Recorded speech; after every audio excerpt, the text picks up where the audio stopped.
Black hole আধুনিক বিজ্ঞানের একটি অন্যতম নাম হলো ব্ল্যাক হোল। এই ব্ল্যাক হোল নিয়ে বিভিন্ন সময়ে বিভিন্ন মানুষের মধ্যে বিভিন্ন রকম প্রশ্ন দেখা গেছে। স্পেশালি যারা পড়াশোনা করছে ফিজিক্স, তাদের কাছে কিন্তু ব্ল্যাক হোল একটি আশ্চর্য বিষয়। তো এই যে ব্ল্যাক হোল, এটাকে কেন একটি হোলের নাম দেওয়া হয়েছে? হোল মানে কি? হোল মানে তো গর্ত। তাহলে এটিকে কেন গর্তর নাম দেওয়া হয়েছে? কেন ব্ল্যাক হোলকে ব্ল্যাক হোল বলা হয়, এবং এই ব্ল্যাক হোলটা কি জিনিস, এবং এর ওয়েট কত? এই সব কিছু নিয়ে আজকে কিন্তু এই ভিডিওতে আলোচনা করব। তো অবশ্যই ভিডিওটা শেষ অবধি কিন্তু তোমরা দেখো।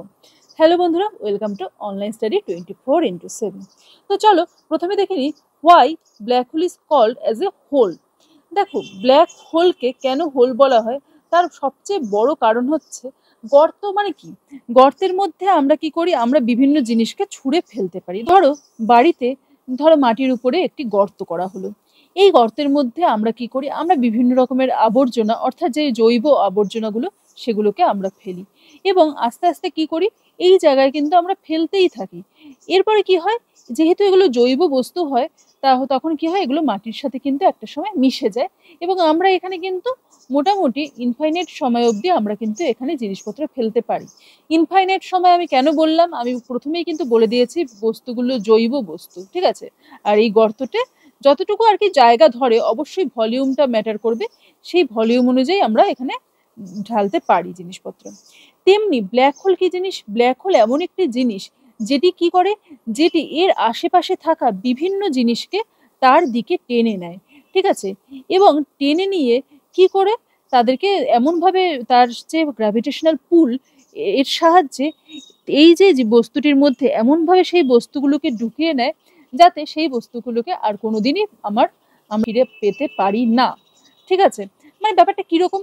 ব্যাপারটা আগের দিনে আমি কি পড়িয়েছিলাম? আগের দিনে আমি তোমাদের পড়িয়েছিলাম এসকেপ ভেলোসিটি। যদি তোমরা কেউ এই যে ভিডিওটা যদি না দেখে থাকো, তাহলে এসকেপ ভেলোসিটির ভিডিওটা অবশ্যই দেখে নিও।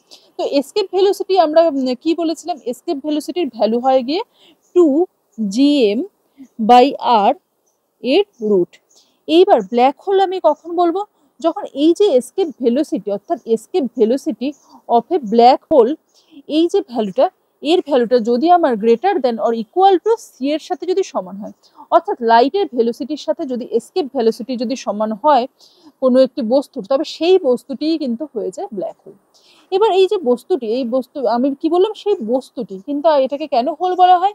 কারণ এই যে এসকেপ ভেলোসিটি যখনই এটা গেইন করে, যে আলোর গতিবেগের সাথে সাথে যে এসকেপ ভেলোসিটি যখন এটা গেইন করবে ব্ল্যাক হোলের সাথে, তখন কি হয়? তখনই কিন্তু এটা বিভিন্ন জিনিসপত্র তার দিকে কিন্তু টেনে নেয়, এবং টেনে নেয় বলেই সেই গর্তের মধ্যে ঢুকে গেলে আর কিন্তু সেই বস্তুটি বেরোতে পারে না। তার জন্যই কিন্তু এটিকে ব্ল্যাক হোল বলা হয়।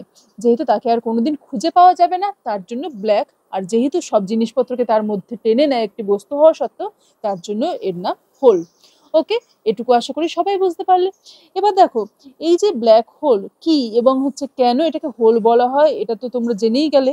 এবার হচ্ছে এর ওয়েট কি হয়? এর ওয়েট কিন্তু সাংঘাতিক।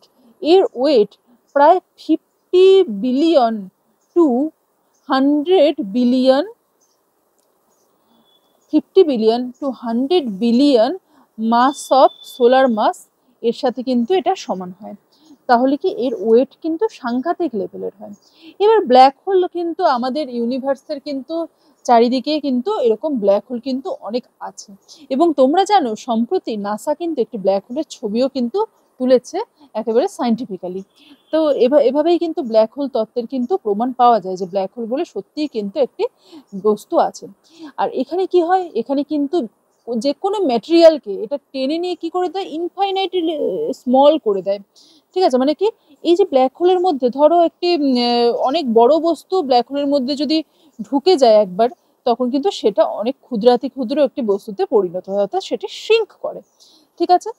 আজকে এই ব্ল্যাক হোল সম্পর্কে এইটুকু তথ্যই আমি তোমাদের দিলাম। যদি ব্ল্যাক হোল সম্পর্কে তোমাদের ইন্টারেস্ট লাগে, এবং তোমরা যদি মনে করো যে এই নিয়ে একটি ডিটেলস একটি ভিডিও আমি বানালে তোমাদের সুবিধা হয়, তাহলে আমি কিন্তু অবশ্যই এই নিয়ে একটি ডিটেলস ভিডিও আরো সুন্দরভাবে বানানোর চেষ্টা করব। এটি একটা ছোট আমি একটা পেজের মধ্যে কোনো রকম লিখে তোমাদের বোঝানোর চেষ্টা করলাম। জানি না ভিডিওটি তোমাদের ভালো লাগবে কিনা। যদি ভিডিওটি ভালো লাগে তাহলে কিন্তু অবশ্যই লাইক দিয়ে দিও, এবং এরকমই ইনফরমেটিভ ভিডিও তোমরা যদি পেতে চাও তাহলে কিন্তু আমাদের চ্যানেলটা সাবস্ক্রাইব করতে ভুলো না। দেখা হচ্ছে পরের ভিডিওতে, ততক্ষণের জন্য কিন্তু বাই।